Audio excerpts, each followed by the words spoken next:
मरने से पहले एक व्यक्ति ने अपने बेटे को चांदी के सिक्कों से भरा एक थैला दिया और बोला, बेटा जब भी ये सिक्के खत्म होने लगे बस ये 4 शब्दों की विशेष प्रार्थना दोहरा देना, थैला फिर से भर जाएगा। पिता ने बेटे के कान में वो 4 शब्द कहे और सदा के लिए आंखें मूंद ली। वो वर्षों तक उन सिक्कों को खर्च करता रहा। जीवन की चकाचौंध और ऐशो आराम में वो इतना डूब गया कि उसे उन 4 शब्दों की याद ही नहीं रही। उसे लगा कि ये खजाना कभी खत्म नहीं होगा। परंतु धीरे धीरे थैला खाली होने लगा। अब बेटे को घबराहट हुई। उसने याद करने की बहुत कोशिश की, पर वो शब्द उसके दिमाग से फिसल चुके थे। वो पागलों की तरह लोगों से पूछने लगा। पहले पड़ोसी से पूछता है कि ऐसी कोई प्रार्थना तुम जानते हो क्या जिसमें 4 शब्द हो?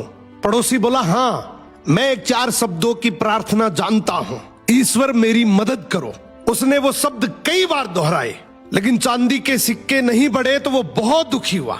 फिर एक धर्मगुरु से मिला। उसने बताया कि ईश्वर तुम महान हो, मगर इसके दोहराने से भी थैला नहीं भरा। फिर वो एक नेता से मिला।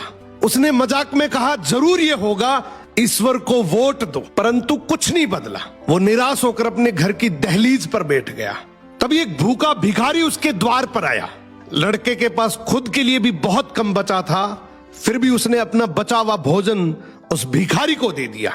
भोजन करने के बाद भिखारी की आंखों में चमक आई। उसने तृप्त होकर बर्तन लौटाया और हाथ जोड़कर कहा, हे ईश्वर तुम्हारा धन्यवाद।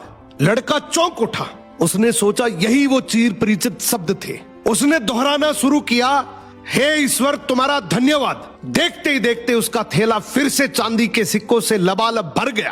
तब उसे समझ आया, जब उसने किसी की मदद की तभी वो प्रार्थना उसे याद आई।